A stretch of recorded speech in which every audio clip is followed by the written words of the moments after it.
안녕하세요. 안녕하세요. 예, 오늘 또 우리의 마음을 환하게 해주는 찬양으로 시작하겠습니다.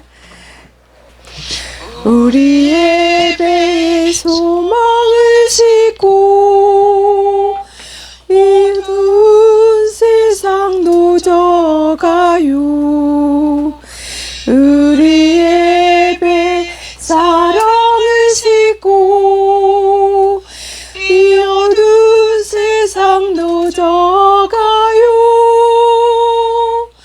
거친 폭풍이 몰아치고 거친 비바람이 몰려와도 선장 되신 예수님을 언제나 인도하시리. 네. 하나만 어린이 찬양. 주의 밝은 빛을 따르니 어찌 즐거운지 난 몰라.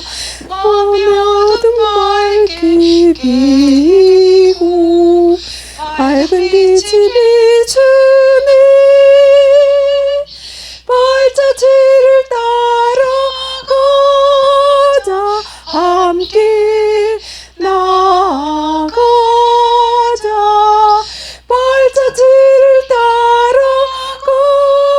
따라가자. 노래하며 나가자. 예. 제가 어렸을 때 교회 성경학교 다니면서 부르던 찬양입니다. 오늘은 처음 시 낭송하고 들어가겠습니다. 별들의 이야기, 빗결 황령희. 들리시나요? 별들의 마을에서 부르는 별들의 노래가. 보이시나요? 밤하늘의 별을 따다가 2개씩이나 그려놓은 십자가. 남십자성 십자성에 내 대신 2팔 벌리신 님의 모습이. 무엇이 반짝이나요?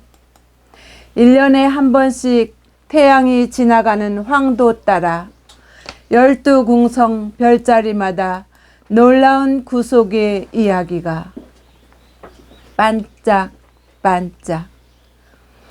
처녀 자리 여자의 후손, 사자 자리 유대 지파의 사자가 승리, 저울 자리 리브라 우리들의 죄의 값을 완전히 치루어 주신 구속자, 전갈 자리 스코피오는 우리 대신 사망의 고통을 겪고 계신 모습 상하시니, 궁수자리 사지타리우스 승리하신 정복자의 모습, 끊임없는 생수의 축복을 주시는 분으로서 워러맨, 어린 양으로서 램, 힘센 황소로서 옥스.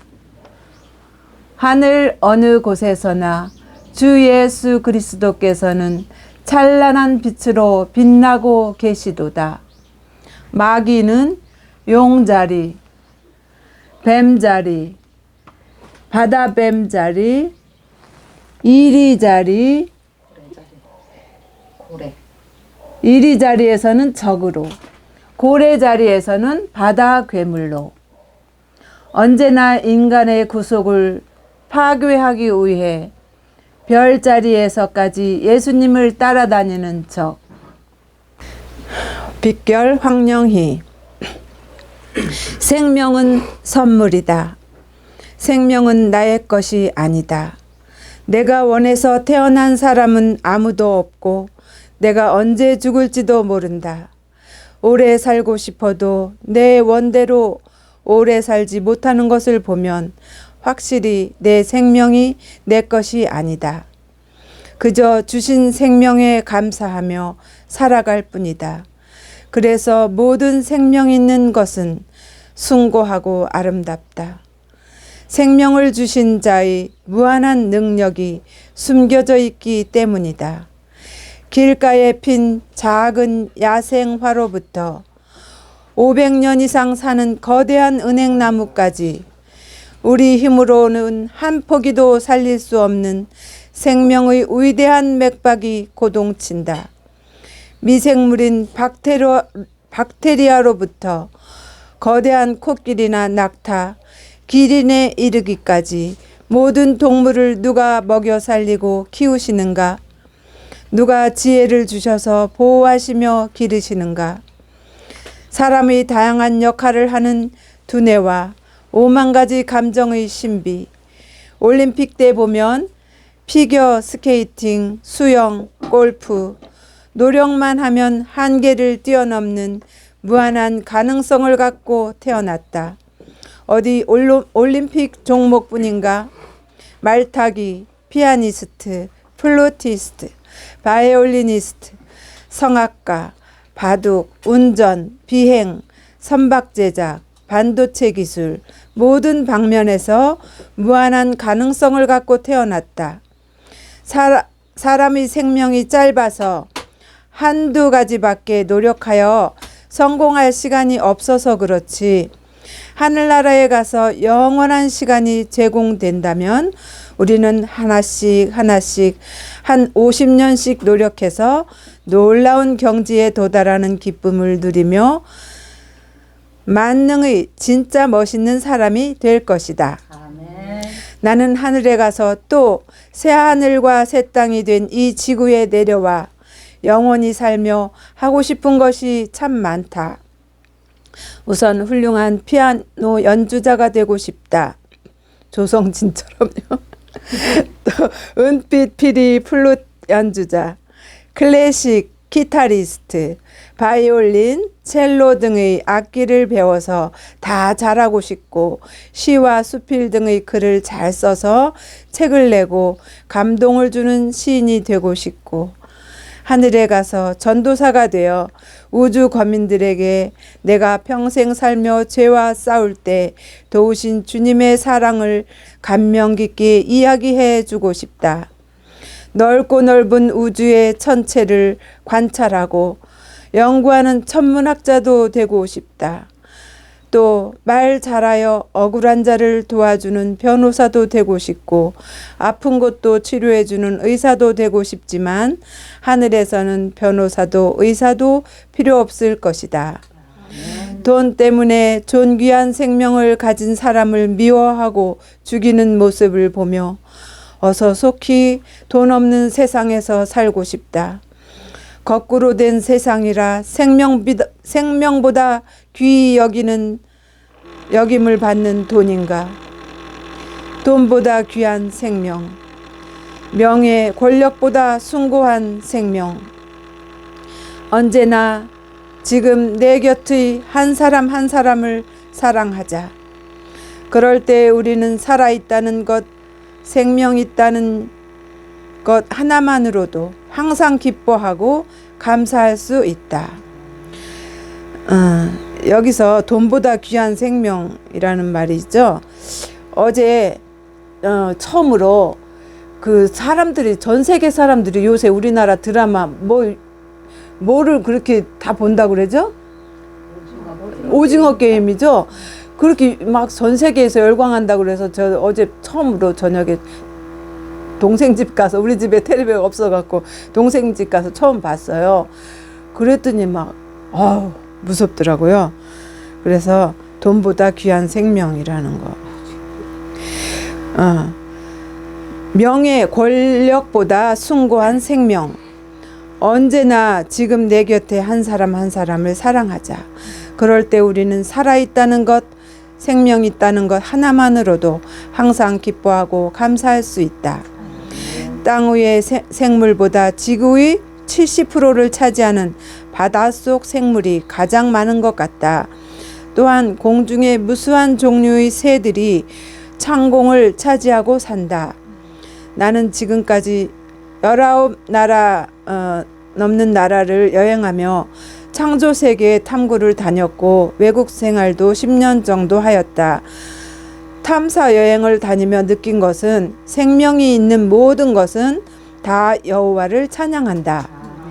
심지어 폭포, 산과 바위, 눈과 빙하 등 무생물까지도 창조주의 어미와 능력과 영광을 선포한다.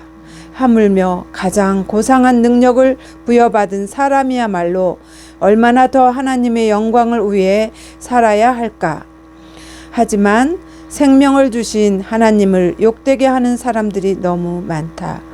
돈을 사랑하여 저지르는 천륜까지 저버린 사악한 범죄들, 정욕의 방탕, 살인, 탐욕, 이기심, 죄로 가득한 세상. 그 이유는 대부분의 사람들이 자기 생각에 옳은 대로 살기 때문이다. 그동안의 살아온 자기 경험을 바탕으로 가장 합리적이고 이성적으로 이치에 맞는 지식을 따라 판단하고 선택하며 살고 있고, 그것이 죄라고는 전혀 생각하지 않는다. 그러나 내 생각을 버리고 예수님 말씀대로 따르는 자가 의로운 삶을 살 수 있게 되고 또 영원한 생명을 얻게 될 것이다. 모든 사람은 소망한다. 영원한 생명을, 생명수 흐르는 낙원을 사모한다. 생명과를 먹고 영원히 살고 싶어 한다. 그날이 멀지 않았다. 그러나 먼저 이기심 덩어리인 자아가 죽어야 한다. 우리는 태어나면서부터 죄 없는 상태가 어떤 것인지 직접 한 번도 보지도 듣지도 못했다. 죄 없던 에덴의 순결과 아름다운 무아의 사랑이 어떤 것인지 모른다. 성경을 통해 보고 들은 예수님 밖에 죄 없는 상태를 보여준 분이 없다. 안전 뛰는 생명이다. 물은 생명이다. 이런 표어들이 많죠. 진정한 생명은 죽은 것을 다시 살리는 것이다. 역사상 죽은 사람이 다시 살아난 적이 있는가? 오직 성경에만 나온다. 소녀, 청년, 나사로, 그리고 예수님이다. 모세도 있다.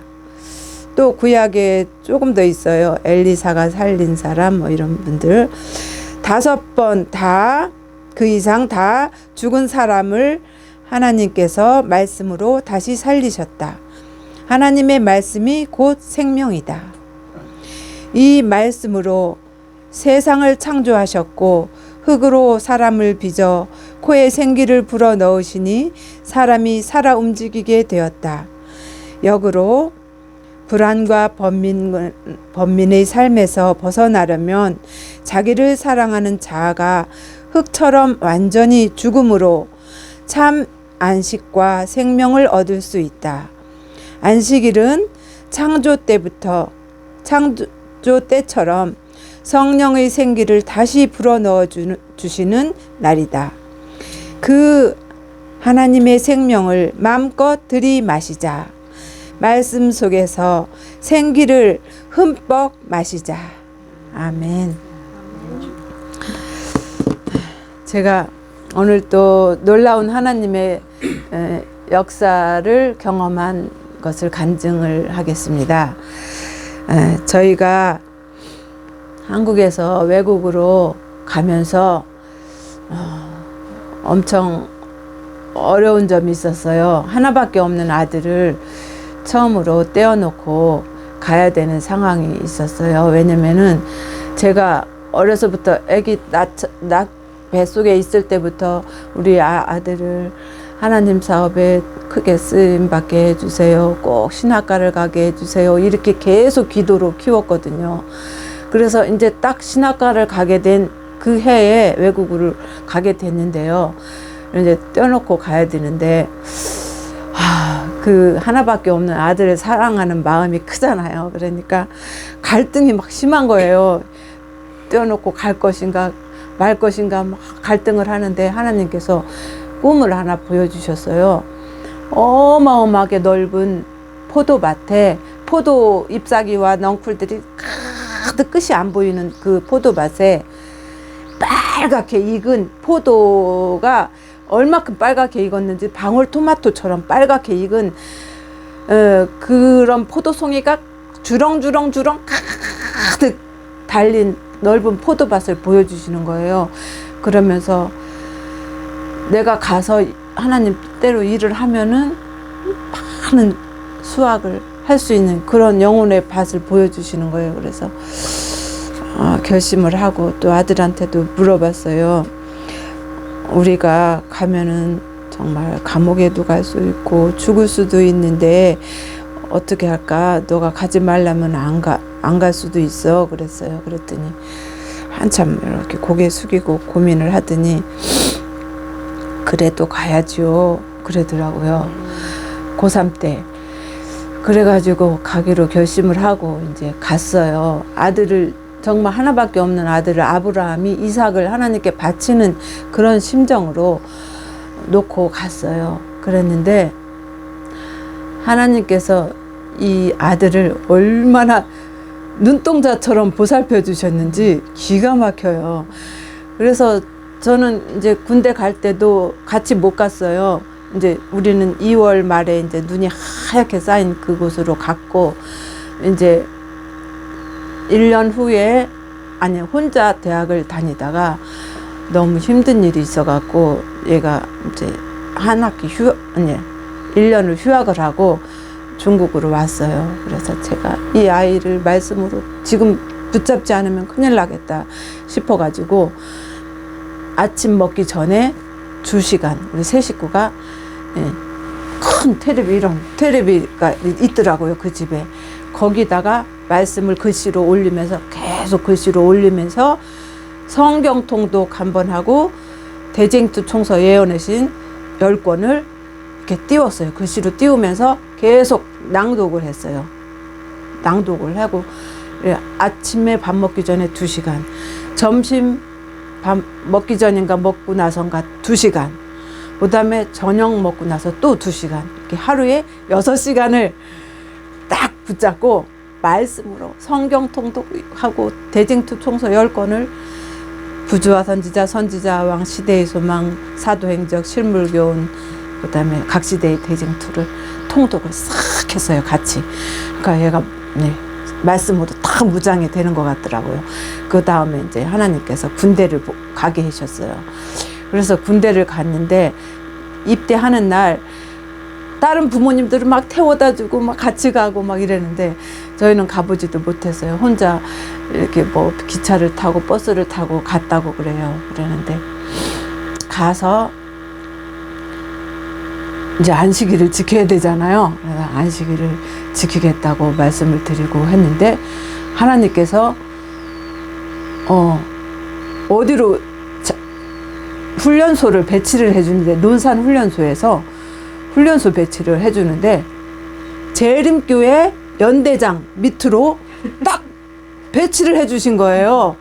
어머나. 그래갖고 교회 가서 연대장님하고 같이 예배드리고 끝나고 올 때 연대장님이 찝차에다 턱 태워갖고 막 어떤 때 오고 그러니까 조교가 막 훈련 빡세게 굴리잖아요. 훈련을 막 빡세게 굴리고 막 하다가 연대장님 차에서 내리는 걸 한번 봤어요. 그래갖고 야, 너 누구야? 누구 집 아들이야? 이러면서 겁을 먹은 거예요. 그리고 이제 100일 훈련이 끝나고 이제 엄마들이 맛있는 거 많이 해갖고 와서 수료식을 하잖아요. 그때도 저는 못 갔어요. 면회도 거의 못 가고 그렇게 했는데 친구 집에서 얻어 먹었는지 어디서 먹었는지 몰라. 그랬는데 또 놀라운 사실은 자대 배치를 하잖아요. 이제 100일 훈련 끝나고 자대 배치를 하는데 어디로 하셨는지 진짜 기가 막혀요. 전방에도 많이 가잖아요. 전방도 가고 뭐 하는데 제 바로 밑에 여동생이 목회하잖아요. 목회를 하는데 그때 서울에 마천동 교회, 오금동 교회 거기서 목회를 했어요. 이제 남편이 목사님이고 사모로서 이렇게 목회를 했는데 그 교회, 마천동 교회에서 최고 가까운 부대, 성남시 수정구 그 군부대로 딱 배치가 된 거예요. 그래갖고 안식일마다 이모부가 차로 딱 교우님들이 또 모시러 와요. 교회차로 모시러 와가지고 교회 가서 예배 드리면 엄마 아빠는 못 보지만 누구 봐요? 이모, 이모부, 조카 둘 안식일마다 편안한 마음으로 이모하고 얘기도 하고 보고 너무너무 행복하게 해주시는 거예요. 그래서 야, 아무리 부모가 배치를 한데도 그렇게 배치는 못할 거예요. 그래서 그렇게 배치를 해주셨어요, 하나님께서. 그래서 아이고 놀라운 하나님, 얼마나 눈동자처럼 사랑하시는지. 그 다음에 이제 자대 배치를 하고 이렇게 군대 생활을 하다가 또 휴가 나가야 되잖아요. 휴가가 나가는데 집에, 한국에 집이 없어요.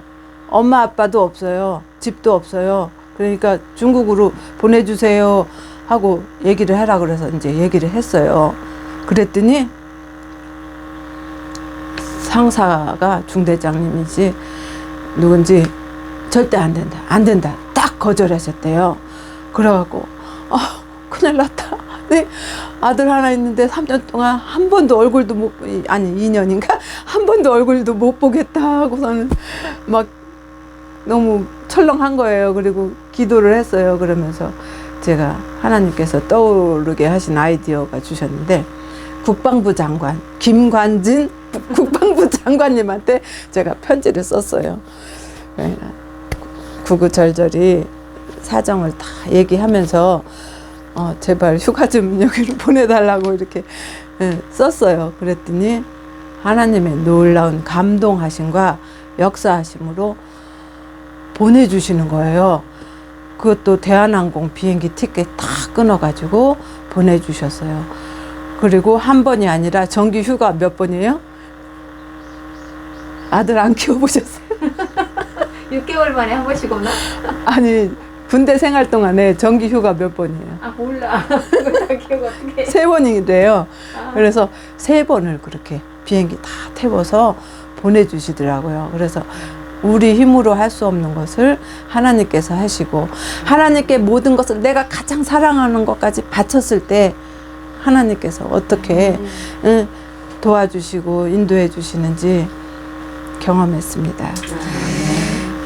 그리고 마지막 날 사건들 1장, 지구의 마지막 위기, 미래에 대한 염려가 편만함.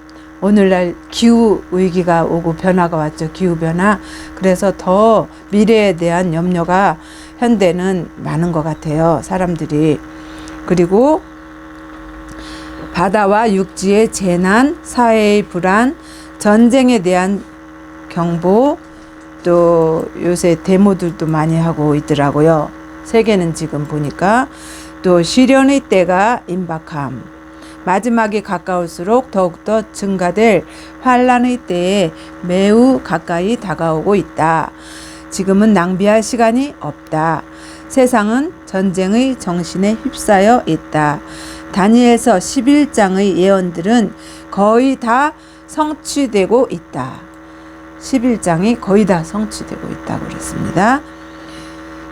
개국 이래로 그때까지 없던 환란의 때가 바로 우리 앞에 다가왔으나 우리는 졸고 있는 처녀들과 같다. 우리는 깨어야 하며 주 예수께서 당신의 영원한 팔로 우리를 안아 우리 앞에 놓인 시련의 때를 통과하게 해주시도록 간구해야 한다. 세상에는 점점 불법이 성행하고 있다. 미국의 큰 분쟁, 예수님이 오실 때까지 멈추지 않을 분쟁이 민족과 민족 간에 일어나게 될 것이다. 우리는 환란의 때 바로 경계선에 서 있다. 거의 상상도 할 수 없는 난국들이 우리 앞에 놓여 있다. 우리는 시대의 위기의 문턱에 서 있다. 하나님의 심판으로서 화재와 홍수와 지진이 전쟁과 유혈과 함께 꼬리를 물고 신속하게 이어지게 될 것이다. 우리 앞에 폭풍과 같은 시련의 때가 놓여 있긴 하지만 불신이나 낙담의 말은 한마디도 하지 않도록 하자. 하나님께서는 항상 다가오는 심판을 경고하심. 노아 홍수 때도 심판을 미리 경고해 주셨죠. 하나님께서는 항상 다가오는 심판에 대하여 사람들에게 경고를 주셨다. 저희 시대에 주신 하나님의 기별에 대한 믿음을 가지고 하나님의 계명, 아까 이소자 목사님 말씀처럼 하나님의 계명을 순종하는 중에 믿음으로 행한 자들은 불순종하고 불신하는 자들에게 내린 심판을 면하였다. 노아에게 너와 네 집은 방주로 들어가라. 내가 이 시대에 내 앞에서 의로움을 내가 보았음이니라 하는 말이 전하여졌다. 노아는 순종하여 구원을 받았다. 롯에게 여호와께서 이 성을 소돔과 고모라 성을 멸할 터이니 너희는 일어나 이곳에서 떠나라는 기별이 임하였다. 롯은 자신을 하늘의 사자의 보호에 맡겨 구원을 얻었다. 이와 같이 그리스도의 제자들은 예루살렘의 멸망에 대하여 경고를 받았다. 다가오는 멸망의 징조를 바라보고 그 도성을 피한 자들은 멸망에서 벗어날 수 있었다. 그와 같이 이제 우리들에게도 그리스도의 재림과 세상에 임할 멸망에 대한 경고가 주어졌다. 따라서 경고에 유의하는 자들은 구원을 얻을 것이다. 하나님께서 우리 시대에 일어날 일에 대하여 미리 말씀하셨음. 구주께서 십자가에 달려 돌아가시기 전에 당신이 죽으셨다가 무덤에서 부활하실 것을 제자들에게 설명하셨으며 천사들도 나타나서 주의 말씀을 그들의 정신과 마음에 감명시키고자 힘썼다. 그러나 제자들은 유대 나라가 로마의 명예에서 벗어나는 현세적 해방을 고대하였으므로 그들 소망의 중심인 그분께서 수치스러운 죽음을 당하셔야 한다는 생각을 받아들일 수 없었다. 그들이 기억할 필요가 있었던 말씀들은 그들의 마음에서 사라졌다. 그리하여 시련의 때가 이르렀을 때 그들은 아무런 준비도 갖추고 있지 못했다. 예수님의 죽으심은 마치 주께서 미리 그들에게 알리시지 않은 것처럼 그들의 소망을 완전히 깨트려 버렸다. 그리스도께서 제자들에게 그것을 미리 공개하신 것과 같이 우리 앞에도 예언을 통하여 미래가 분명하게 공개되어 있다. 은혜의 시기의 끝과 시련의 때를 위한 준비와 연관된 여러 가지 사건들이 밝히 제시되었다. 그러나 많은 사람들은 마치 이 중요한 진리들이 그들에게 전혀 제시되지 않은 것처럼 그것을 밝히 깨닫지 못하고 있다. 마지막 때에 관한 예언을 주목할 필요가 있음. 나는 그때 셋째 천사를 보았다. 나를 수행하는 천사가 말하였다. 그의 사업과 사명은 두렵고 놀라운 것이다. 그는 곡식을 가라지와 구별하여 인을 치고 묶어서 하늘 창고에 들이는 천사이다. 이 일에 온 마음과 온 주의력을 기울여야 할 것이다. 우리는 하나님의 율법에 대한 우리의 충성과 믿음의 이유에 대해 답변하기 위해 재판관들 앞에 서지 않으면 안 될 것이다. 그들은 세상 역사가 종결되기 전에 발생할 일들에 대해 알고 있어야 한다. 그것은 우리의 영원한 행복과 관계되는 것이므로 영생이냐 죽음이냐. 교사들과 학생들은 여기에 더 많은 관심을 기울여야 한다. 우리는 우리가 살고 있는 이 시대를 알려주는 커다란 도로 표지들을 연구해야 한다. 그 다음에 조금 건너뛰어서요. 특히 다니엘과 요한계시록을 연구할 것. 하나님의 말씀을 훨씬 더 깊이 연구해야 할 필요가 있으며 특히 전에 없이 다니엘서와 요한계시록에 관심을 가져야 한다. 다니엘이 하나님께로부터 받았던 빛은 특별히 마지막 때를 위해 주어진 것이다. 다니엘서가 언제를 위해서 주어졌다고요? 특별히 마지막 때를 위해 주어진 것이다. 또 다니엘 12장을 읽고 연구하라. 그것은 마지막 때가 이르기 전에 우리 모두가 깨달아야 할 경고이다. 다니엘 몇 장이요? 12장 끝장을 읽고 연구하라 그랬어요. 그다음에 신약 성경의 마지막 책은 뭐예요? 요한계시록. 책은 우리가 깨달아야 할 필요가 있는 진리로 가득 차 있다. 요한계시록에 아직 성취되지 않은 예언들은 곧 성취될 것이다. 하나님의 백성들은 이 예언을 부지런히 연구하고 그것을 명확하게 이해하고 있어야 한다. 그것은 진리를 감추고 있지 않다. 그것은 우리에게 장차 일어날 일들을 말해줌으로써 분명하게 미리 경고를 바라고 있다.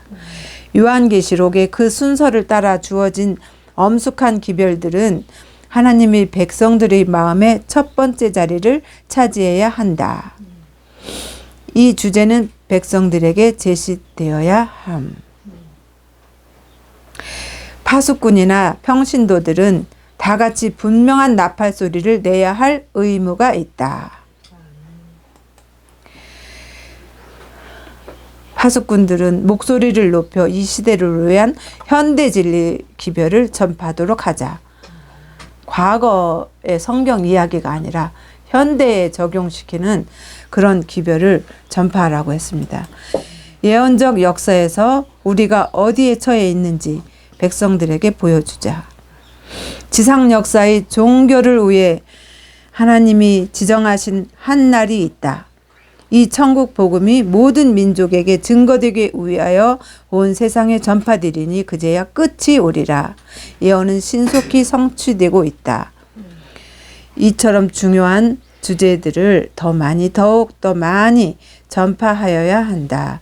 영혼들의 운명이 영원히 결정될 그날이 가까웠다. 이 주제를 많은 사람들에게 제시하는 데에는 많은 수고가 있어야 할 것이다. 엄숙한 사실, 주의 날이 갑자기 예기치 않게 올 것이라는 사실을 세상 사람들 앞에 뿐 아니라 우리 교회들 앞에도 역시 제시해야 한다. 주의 날이 갑자기 예기치 않게 온다 그랬어요.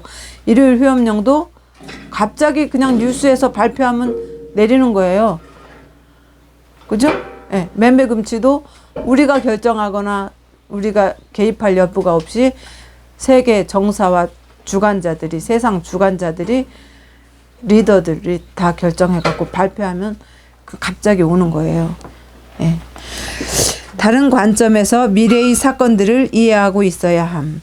우리는 지금 장차 우리들이 세계에서 연출될 장면들을 정확하게 묘사할 수는 없으나 우리들이 알고 있는 것은 지금 이때가 바로 우리들이 깨어 기도할 때이며 여호와의 큰 날이 임박했다는 사실이다. 짐승의 표는 성경에 그러하다고 선언된 바로 그대로이다. 이 문제에 관한 우리 모든 것들이 아직 완전히 이해되지 않았으며 그 두리마리가 열릴 때까지 이해되지 않을 것이다. 많은 사람들은 현재의 의무, 현재의 위로와 축복을 외면하고 앞으로 닥쳐올 위기를 미리 당겨 염려할 것이다. 건너뛰어서요. 하나님의 백성들에게 흔들림의 시기가 있을 것은 사실이지만 이것은 교회에 전해야 할 현대 진리는 아닌 것이다. 이렇게 1장이 마무리되고 있어요. 그래서 아까 우리가 읽은 지금 뭐를 연구하라 그랬어요? 예, 다니엘과 요한계시록을 연구하라고 했어요. 그 중에서 몇 장을 특별히 연구하라고 그랬어요. 다니엘서 12장을 연구하라고 했는데요. 우리 다 같이 성경을 펴서요. 다니엘서 12장을 보겠습니다. 다니엘 12장. 그때에 내 민족을 호위하는 큰 군주 미가엘이 일어날 것이요 또 환란이 있으리니 이는 개국 이래로 그때까지 없던 환란일 것이며 그때에 내 백성 중에 책에 기록된 모든 자가 구원을 받을 것이라. 땅의 티끌 가운데 자는 자 중에 많이 깨어 영생을 받는 자도 있겠고 수치를 당하여 영원히 부끄러움을 당할 자도 있을 것이며 지혜 있는 자는 궁창의 빛과 같이 빛날 것이요 많은 사람을 옳은 대로 돌아오게 한 자는 별과 같이 영원토록 빛나리라. 다니엘아, 마지막 때까지 이 말을 간수하고 이 글을 봉함하라. 많은 사람이 빨리 왕래하며 지식이 더하리라. 나 다니엘이 본즉 다른 두 사람이 있어 하나는 강 이쪽 언덕에 섰고 하나는 강 저쪽 언덕에 섰더니 그 중 하나가 세마포 옷을 입은 자 곧 강물 위쪽에 있는 자에게 이르되 이 놀라운 일이 끝이 어느 때까지냐 하더라. 내가 들은즉 그 세마포 옷을 입고 강물 위쪽에 있는 자가 자기의 좌우 손을 들어 하늘을 향하여 영원히 살아계시는 이를 가리켜 맹세하여 가로되 반드시 한때 두때 반때를 지나서 성도의 권세가 다 깨어지기까지니 그렇게 되면 이 모든 일이 다 끝나리라 하더라. 내가 듣고도 깨닫지 못한지라. 내가 이르되 내 주여 이 모든 일의 결국이 어떠하겠사이까 하니 그가 이르되 다니엘아 갈지어다. 이 말은 마지막 때까지 간수하고 봉함할 것임이니라. 많은 사람이 연단을 받아 스스로 정결케 하며 희게 할 것이나 악 사람은 악을 행하리니 악한 자는 아무도 깨닫지 못하되 오직 지혜 있는 자는 깨달으리라. 매일 드리는 제사를 폐하며 멸망하게 할 가증한 것을 세울 때부터 1290일을 지낼 것이요 기다려서 1335일까지 이르는 그 사람은 복이 있으리라. 너는 같이요. 너는 가서 마지막을 기다리라. 이는 내가 평안히 쉬다가 끝날에는 내 몫을 누릴 것임이니라. 아멘. 자, 이 다니엘 12장이 언제 일어날 일이라고 그랬어요? 마지막 때에. 또 제가 또 다음에 그거를 제시해 드리겠지만 예수님 재림 직전에 있을 일이라고 다니엘 12장이 그런 말씀이 있어요. 그래서 마지막 날 사건들에서 본 것 같은데요. 다음에 그거를 알려드리겠습니다. 그래서 우리가 다니엘 12장을 연구하라고 했는데 연구하지 않으면 하나님 말씀 순종하는 거예요, 불순종하는 거예요. 예, 다니엘 12장을 많이 연구해야 되겠습니다. 예, 그리고 제가 시를요, 이제 식생활 권면을 읽으면서 시를 한 장에 하나씩 시를 썼습니다. 그래서 식생활과 음식물 권면 2장, 식생활과 영성, 빗결 썸머리. 부절제는 죄, 성화될 수 없는 때에 고의적인 무지는 죄를 증가시킨다. 육체적인 법칙에 불순종함이 정신에 끼치는 영향, 진리를 올바로 평가하는데 식사 습관이 미치는 영향, 분별력과 결정에 식생활이 미치는 영향, 감화와 유용성에 끼치는 영향, 목사들이 특별한 책임과 유혹, 다 하나님의 영광을 위하여 하라. 식생활과 승리하는 생애와의 관계, 도덕과 식사와의 관계, 초기에 있었던 도덕적인 오염, 편만한 타락은 제어되지 않은 식욕의 타심, 단순한 식사의 영향, 절제는 도덕적인 제어에 도움이 됨. 우리의 조상 하와가 뭐 때문에 타락했어요? 먹는 것 때문에. 네, 먹는 것 때문에. 제3장 건강개혁과 셋째 천사의 기별. 몸의 손과 같다. 내 몸이 셋째 천사의 기별이라면 건강개혁은 손과 같다. 한 백성을 준비시키기 위하여 건강개혁이 필요하다는 거죠. 아담의 실패, 그리스도의 승리. 그리스도께서 얼마나 승리하셨어요? 먹는 것을 시험 받을 때 40일 동안 금식을 하면서 승리하셨어요. 진리를 분별하는데 도움이 된다. 식생활 개혁이 도움이 된다. 진리를 분별하는데. 다른 교회에서 오셨다 그랬죠. 개혁하셨다 그랬죠. 이 식생활 개혁이 진리를 분별하는데 크게 도움이 된다고 합니다. 또 성화되느냐 벌을 받느냐, 그것이 식생활 음식물 권면에 순종하느냐에 딸려 있다. 또 한 모형으로서 엘리야와 요한의 사업. 침례 요한이 얼마나 극기의 절제의 식생활을 했습니까? 그죠? 현저한 대조. 건강 사업을 제 위치에 두라. 자아를 제어할 필요가 있다. 목사와 백성들이 협력하여 행동함. 기별 중의 한 부분이다. 의료기관과 건강개혁 뚫고 들어가는 쐐기. 편견을 제거하고 감화력을 증가시킨다. 네. 그래서 맛있고 영양가 있는 하나님이 주신 건강한 밥상으로 우리가 가족들의 건강도 지키고 하늘나라 가는데 잘 준비하셔야 되겠습니다. 네. 기도하고 마칠게요. 아버지 하나님, 이 우주를 창조하시고 지구를 창조하시고 저희들이 가장 행복하게 살기를 바라신 주님께서 무엇을 먹어야 될지, 또 마지막 때에는 무슨 연구를 해야 될지, 어떤 성경을 연구하고 특별히 몇 장을 연구해야 될지까지 가르쳐 주셔서 감사합니다. 우리가 말씀에 순종하여 대강 보는 것이 아니라 세밀히 연구하고 깊이 명상하며 하나님의 뜻을 간구하는 저희들 되게 해주시고, 주님께서 바른 해석을 하여 주시옵소서.